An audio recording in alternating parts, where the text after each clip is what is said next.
Okay, I know we're a little late to the game, but we just got back from seeing Conan the Barbarian. And, wow. This was a tricky one because the word I heard was not good. Normally I don't listen to reviews or read any reviews before I go see a movie, but this is about about 4 days after it was released. So it was kind of unavoidable. But yeah, the word I heard was not good. I was actually hearing stuff like, worst movie experience of my life, 0 stars. There's this one site I go to read reviews sometimes, and it's like 0 stars out of 5. They were like, absolutely wretched experience. So, normally when I hear that, I actually tend to go in with a more open mind, or at least kind of a more mind to enjoy it, knowing that it's going to be really bad. But, this was not the worst movie I've ever seen, but keep in mind I've seen some horrible fucking movies, but what did you think? Was on par with, say, Red Sonja or Call the Conqueror. Yeah, honestly, yeah. I mean, they're bad, but they're cheesy and watchable. Certainly not great. Yeah, here's the thing I found with it was, it started off really good. That's the funny thing is when it dealt with Conan's birth and his young life and as he was growing up and being trained to be a warrior and stuff like that, I thought that was actually very well done. And I don't think it had anything to do with the acting so much. You differ on me on this score. Where I thought the acting was fine all around. I've heard a lot of people bash on Jason Momoa, whatever how you pronounce his name as being Conan, but I'm skipping ahead a little bit. Ron Perlman is Conan's dad. This was fine. It was very comic booky, it was very like Savage Sword of Conan in the beginning, but it was entertaining. I was building up my expectations. I came in expecting it to be shit, and by the end of that 10-minute sequence when they're doing the childhood stuff, I was actually getting my hopes up for a better movie. And then as soon as the adult Conan came in is when it started going back downhill. It goes off a cliff pretty fast. I'm trying to think of the stuff I can describe. Ironically enough, it starts off really, really bad. The opening narration that between the time when the oceans drank Atlantis and the rise of the sons of Ares, that narration is done by Morgan Freeman. And Morgan Freeman, I'm not even kidding when I say that he is really one of the best, most talented voiceover actors in the history of voiceover acting. He's extremely good. He was terrible in this. Well, you need someone to give it balls, like everything in this movie. It's about barbarians sweeping across the landscape, killing, and, it's all about slaying and treading jeweled thrones under your sandaled feet. And with Morgan Freeman, it's like Conan marching with the penguins. After the rise of the sons of Ares, Andy Dufresne crawled through a mile of shit in Samaria. And I don't know, it was really, his performance was very understated, very matter of fact, very un-Hyborian, you know what I mean? It was just, it really felt out, he was miscast, honestly. He didn't do a bad job so much as he was just radically miscast in this movie. It was very distracting. I'm not saying, Mako did a better job, but he was more fitting to the setting at the least. Also, the scene where Conan is born on the battlefield, and Ron Perlman cuts him out of his mom with a knife. That was fucking ridiculous. That was funny. Where he's like, boop, and he just like pops his baby out. I'm like, what the fuck? Pretty sure that's not how it works. Yeah, he just unzips this woman and pops the baby out. And this actually started the trend of like virtually every act ends with somebody raising something in the sky and going, "Oh!" There are so many. It's almost like a drinking game where people go, "Oh!" It's just in what world is that? I mean, I'm so flummoxed, but it's just like I'm not talking about reality in Conan or anything like that, but I mean, there's just some things that just don't work when you're talking about movies. And have you ever seen anyone in any kind of life or stuff like that, just go like, oh!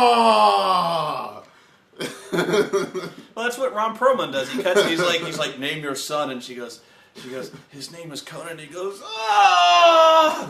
And then they roll credits, and then Conan's village is destroyed by the bad guy from Avatar, and then like Conan's standing amidst the ruins of his village, and he picks up his sword and he goes, ah! And it's like every scene is like that. Where, so. Then Morgan Freeman's like 20 years later, he's grown up and he was a pirate and he kicks all sorts of ass now, and so that's when the movie really jumps off a cliff. They just introduce characters that he knows all of a sudden. Like he's got this black guy he hangs out with who's his buddy, and he's freeing slaves for basically no reason. Which I don't know his name, which despite having as much screen time, I don't know him. I'm pretty sure they said it, but I don't know it either. He's just like that guy. He's like, hey buddy. What I think I should comment on is what I kind of liked at first was this version of Conan is probably much closer, in fact, to the original Robert Howard Conan than Arnold Schwarzenegger's Conan. And I'm sure I'll get disagreements with that, but honestly, if you're a big fan of the Conan novels, the Schwarzenegger version of the movie, which I love.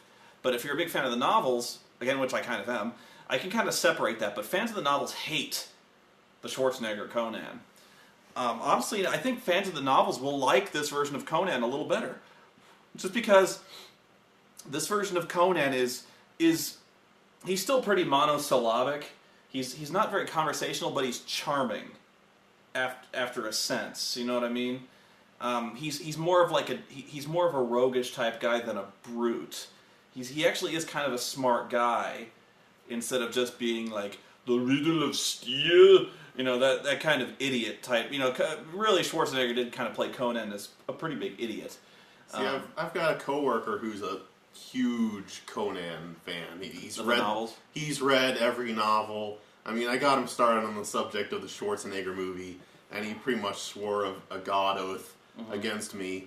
And he listed off, this guy listed hundreds of things in which he hated about that Conan movie and how it doesn't fit. And I asked him how he thought about this movie, and he's just kind of like,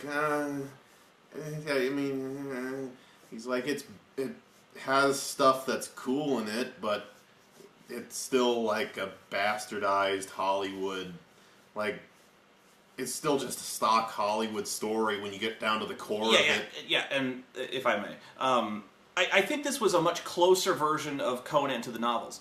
But what my point is I think if you took this same cast of characters and you put them in a much better script, it would work fine. I mean, honestly, I don't have a problem with the guy who played Conan in this one. I don't have a problem with Ron Perlman or any of these guys. I think they all did fine. I just think the story is what really let him down. I think this guy was a perfectly fine Conan. It was just, the story is absolutely wretched. I disagree with that, but I put the blame half on the writing and half on the acting.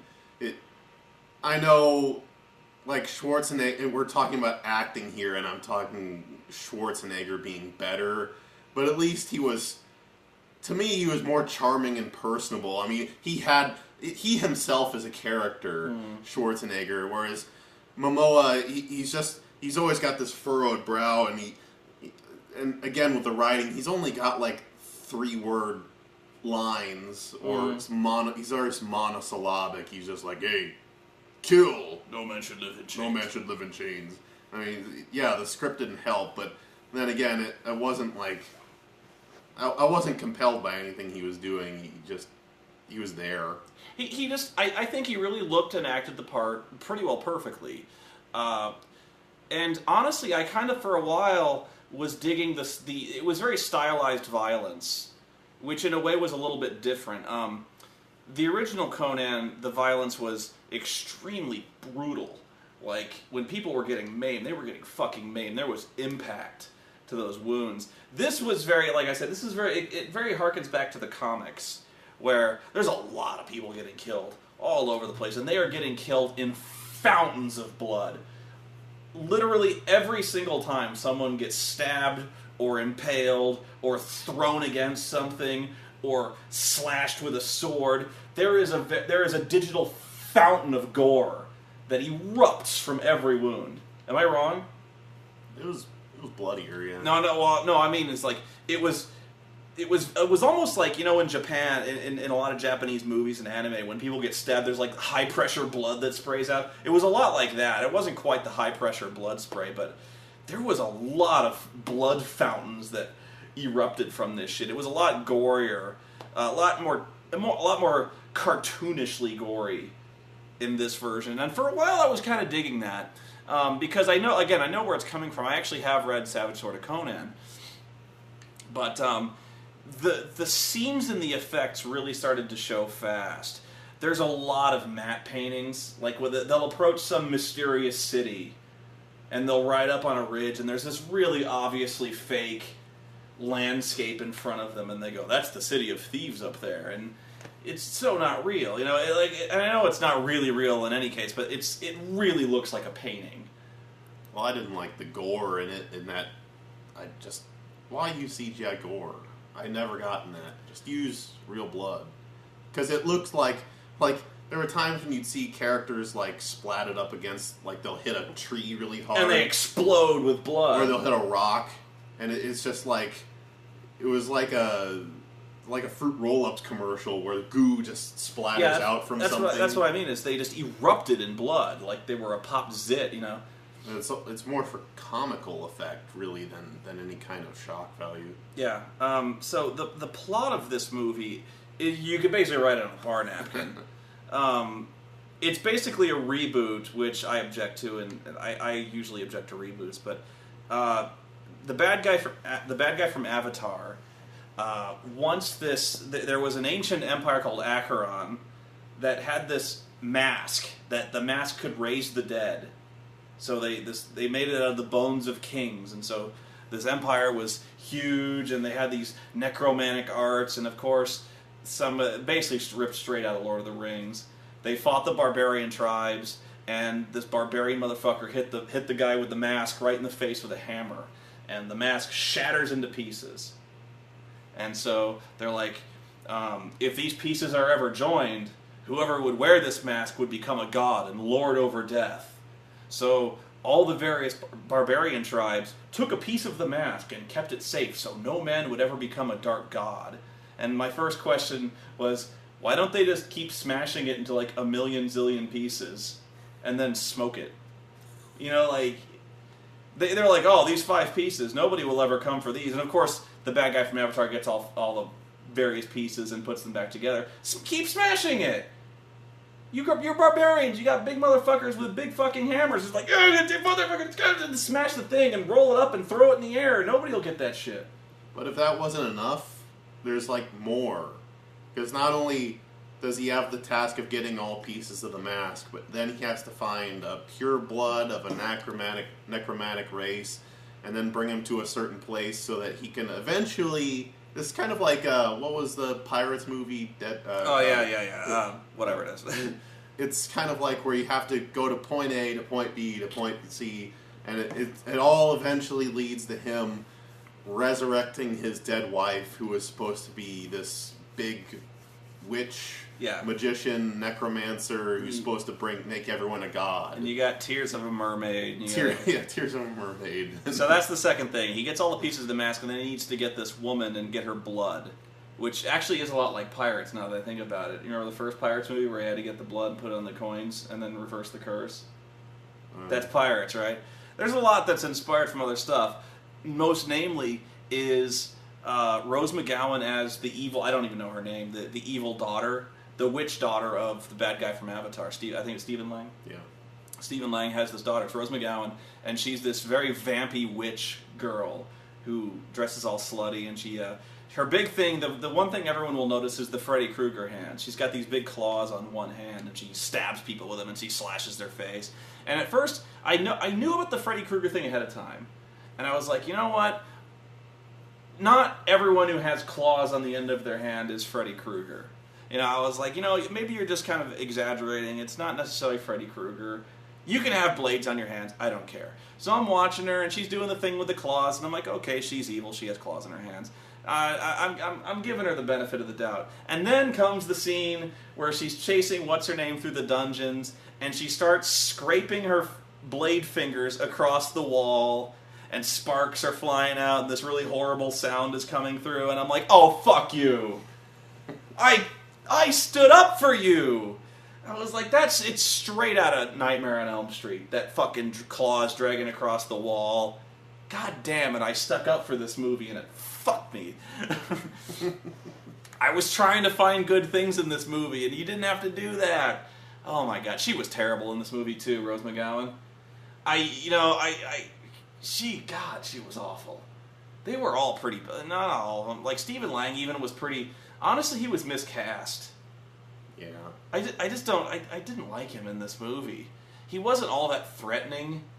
And again, it's hard for me to know how much is the actor's fault and how much is the script's fault, because honestly, not many actors could have made this good. Another thing that let me down a lot was, you remember, where this got really funny was, there was way too much of an emphasis on close-ups. And the action scenes were too choppy. The action scenes were filmed too close. They were too choppy, very shaky cam. But there was also this really funny thing they would do all the time in this movie, where they would give close-ups of the really ugly villains doing stupid things. Yeah, like there'd be this guy with really badly filed teeth, and or Stephen Lang will be like, I will have the mask, and I will resurrect my wife, and he's drooling, and he's like, ugh. Or there's this guy with, like, filed down teeth, and he's really pointy. And so, of course, whenever he talks, we gotta get, like, right into his fucking mouth. There's one scene where basically a guy's sitting on the throne, and he's controlling everything, and Conan has to fight about 6 people. And this is literally the whole action scene. Is Conan will kill one person, and he'll cut back to the dude in the throne, and he'll go, and then he'll kill another guy, and he'll cut back. but as the battle turns, though, he'll start killing more people, and there's tentacles flying out of the water, and all of a sudden he's getting mad. He's like, ah! But it's really close, so he's like, ah! So I just screamed right in your house there. But yeah, like it's really close of this guy's fucking ugly face, and every time he kills somebody, he pulls a like, ah! and God damn it! Like, it was like 6 or 7 times they did this with the really fucking close-up screams. Oh God! And I kept thinking about talking about comparisons. I kept thinking about what Conan the original got right, and compared to how this one got things wrong. Like, this movie, it started off well because it started developing Conan into this legendary figure, like with the child scene. It gave a situation where he was a legendary person, this mythical person that, in this boyhood rite of passage, he goes and he ends up killing like 6 of these Indians. It's 4, man. And that, he does this by himself, and, it gives him character. But then the rest of the movie, he doesn't have character. Like, nothing develops, nothing changes. Where you look in the original movie, you get a whole arc with Conan, where he starts off as this thief person who's out just for himself, for his own gratification, this really naive character, and then 2 snakes facing each other. He's really just out for himself, and then as the movie goes on, he gets more wise, he gets more skilled as a fighter, and he eventually becomes this warrior that he wants him to be. I mean, there's this whole arc through the movie. I mean, and it's cheesy, but it works. Whereas in this movie, Conan's just around. He's just hanging out. Nothing changes. He doesn't grow as a person. He doesn't become more wise. He doesn't have any problems he's got to face. I mean, yeah, he's out on this revenge mission, but there's no like personal challenges he's got to overcome. He's just stagnant through this whole movie. Well, yeah. What I liked about the first movie was, and you really notice it in this movie, is there's actually kind of a sense of escalation with the drama. It starts off fairly small scale. He's fighting a few guys here and there, and at the end there's one big battle. You know, against the impossible odds. You know, like Thulsa Doom's entire army is coming up this fucking ridge. Thulsa asserts his power when he crucifies him on the tree. That's when you're like, this guy's a bad mother. You know, yeah. He took on Conan and beat him, and he's got to work back from that. Whereas, yeah, Stephen Lang and Conan, it's just. They fight, and Conan comes out on top, but you know, not, and he's got to escape. But it never feels like Stephen Lang's got the upper hand. It never feels like Stephen Lang is the clearly superior opponent. It's right about the first time where he fights Stephen Lang. He has the woman, and he knows that Stephen Lang killed his father, so he's like, come to this place and come alone. So they meet, and that's exactly where the movie pretty much is irredeemably bad, because what happens then is he says, like, I've come for your head. And so the guy tells his daughter to kill him, and so she blows the dust, and then these sand warriors come up from the ground, and right there is when it becomes the Scorpion King. No, I'm not being funny, it really is bad. It's a really, really cheesy scene, and there's absolutely no drama to it at all, because from then on he's just fighting CG. It's crap. That scene is, honestly, it should have been cut. They should have just gone to like a straight up showdown with him and Stephen Lang, because that scene is terrible. And then there's that whole fight with the Delver or whatever it is, the octopus thing in the water. I used to know I think it was the Delver. That scene is really fakey and it's CG and. Well, it would be one thing if you set it up. I understand they're trying to make this whole new world. And I can kind of understand if they made it in the same perspective as, say, Hercules, where the mythic and the real kind of intermingle. So you could have Conan fighting these mythic beasts. But it seems so out of place because so much of it is grounded in reality, grounded in this world's reality.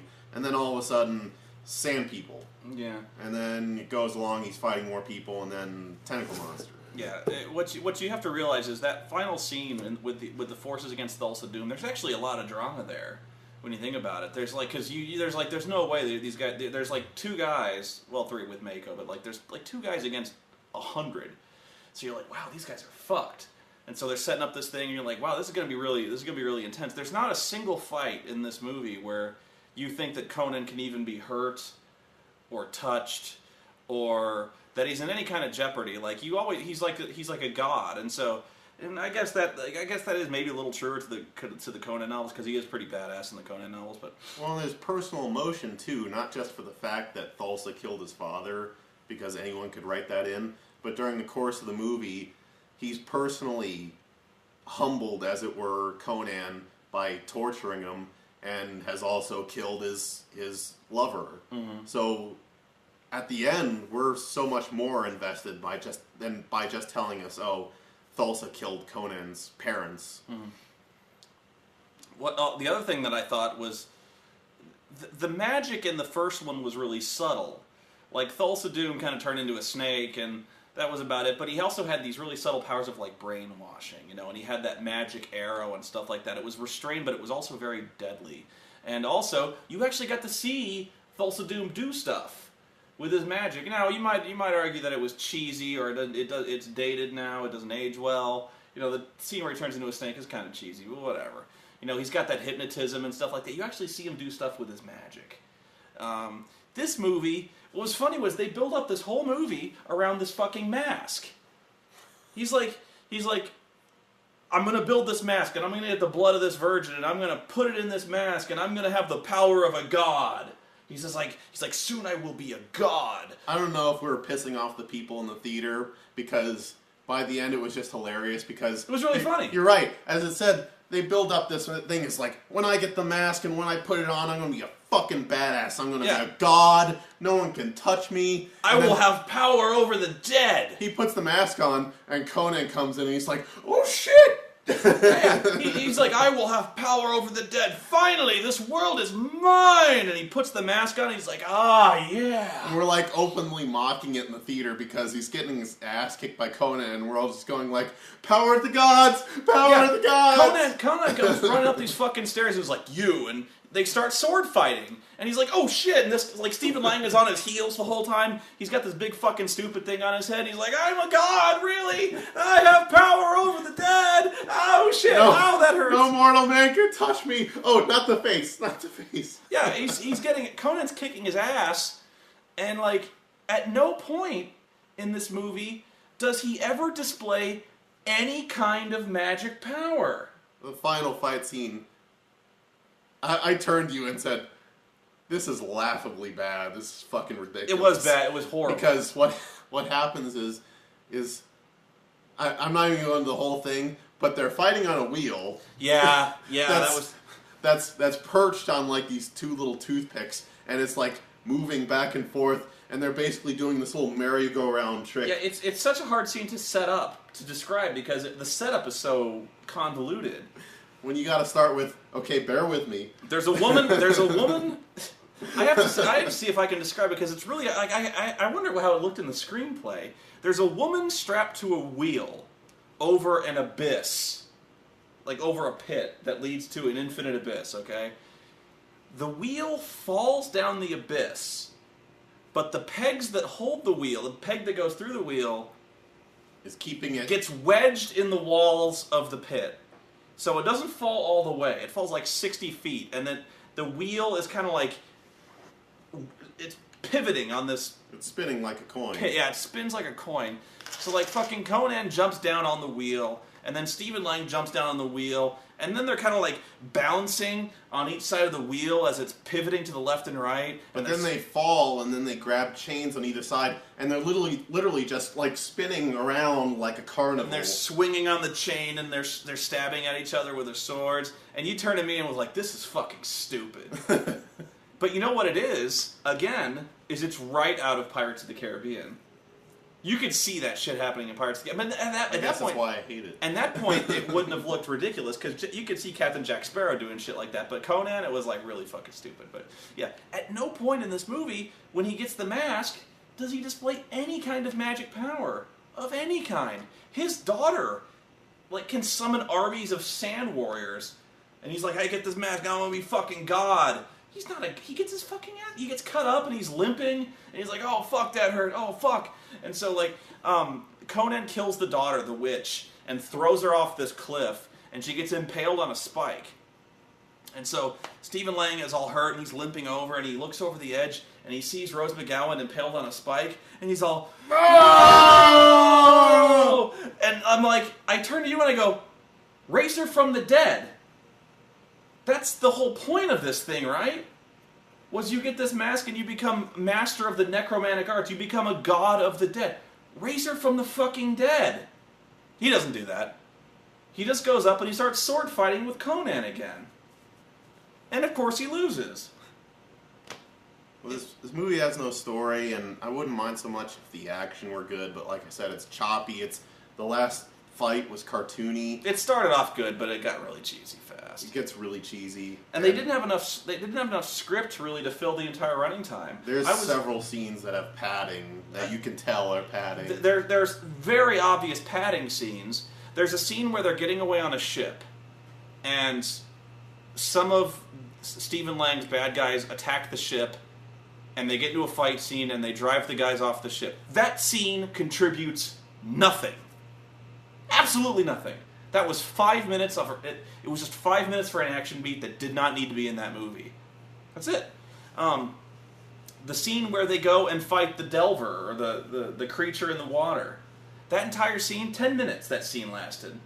Contributed nothing. We get a movie version of Your Princess is in Another Castle.